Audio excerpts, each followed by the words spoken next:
According to the Department of Justice, a visiting Chinese researcher at Stanford University has been charged with visa fraud for failing to disclose her relationship with the Chinese military. In December 2018, Chen, 38, entered the United States using a J-1 non-immigrant visa. A J-1 visa is issued to individuals participating in work and study-based exchange visitor programs. In her visa application submitted in November 2018, she described herself as a neurologist who was coming to Stanford University to conduct research related to brain disease. She disclosed that she served in the Chinese military from September 2000 to June 2011 and that her current employer was a Beijing hospital named Diaoyutai. On July 17th, a Federal Bureau of Investigation (FBI) agent, Joyce Blalock, stated in her affidavit filed in support of the federal investigation, open-source research showed Song's continued affiliation with the PLA Air Force, People's Liberation Army, in a variety of capacities well past her stated termination date of June 2011. The open-source research included 5 scientific papers published between 2012 and 2018 that she co-authored.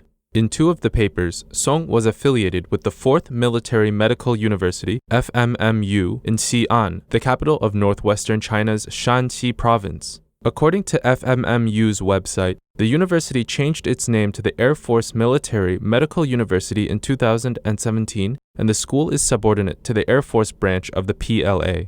The 3 other papers showed her affiliation to the Air Force General Hospital in Beijing, which has the same address as the Beijing hospital that she stated in her visa application.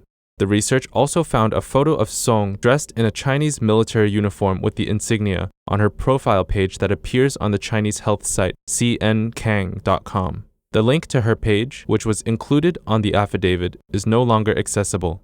According to the affidavit, the insignia on her uniform represented civilian cadres of the People's Liberation Army (PLA). Citing China's Ministry of National Defense, the PLA consists of active military personnel who have been appointed to junior professional technical positions or clerical ranks and above. According to the affidavit, the same photo also appeared on her profile page on another Chinese medical information website, youlai.cn.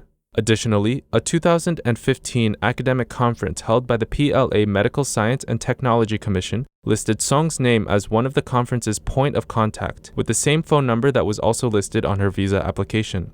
On July 13th, Blalock and another unnamed FBI agent interviewed Song at her U.S. residence after a search warrant was issued by the U.S. District Court of the Northern District of California.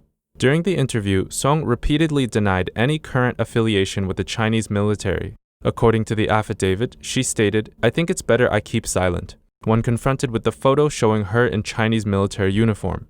Blalock stated, "I believe that Song was intentionally misleading when she claimed no association with the PLA Air Force and could not provide articulable results to explain her continued affiliation with the elements of the Chinese military." The FBI also recovered several deleted documents from her external hard drive seized by the agents. According to the affidavit, a deleted letter from Song was sent to the Chinese consulate in New York where she wrote that her employer, Diaoyutai Hospital, was a false front. Additionally, she explained in the letter that she had obtained approval from the PLA Air Force and FMMU to extend her stay in the United States for a year in January 2020. Finally, she said in the letter that she couldn't send the military approval documents via the internet to the consulate because they were classified. On the morning of July 20th, Song made her initial appearance before U.S. Magistrate Judge Sally Kim to face the charge of obtaining a visa by material false statements. According to the Department of Justice, she is scheduled for another appearance before Kim regarding detention on July 21st. If convicted, she faces up to 10 years in prison and a maximum fine of $250,000. According to the affidavit, Song lives in the United States with her daughter. The charge against Song comes after a similar case in Los Angeles in early June when Wang Xin, an officer with the PLA, was arrested at the Los Angeles International Airport before he could fly back to China. Wang, who was issued a J-1 non-immigration visa in 2018, was charged with visa fraud for concealing his military background on his visa application. In October 2018, the Australian Strategic Policy Institute, an independent think tank partially funded by the Australia's Department of Defence, issued a report detailing Beijing's scheme to send scientists with PLA ties to study at university programs in an attempt to procure technology that would advance the Chinese military. University programs that they target are mostly in the Five Eyes alliance countries: Australia, Canada, New Zealand, United Kingdom, and the United States. The report estimated that since 2007, more than 2,500 Chinese military scientists and engineers have studied abroad, often by masking their military ties.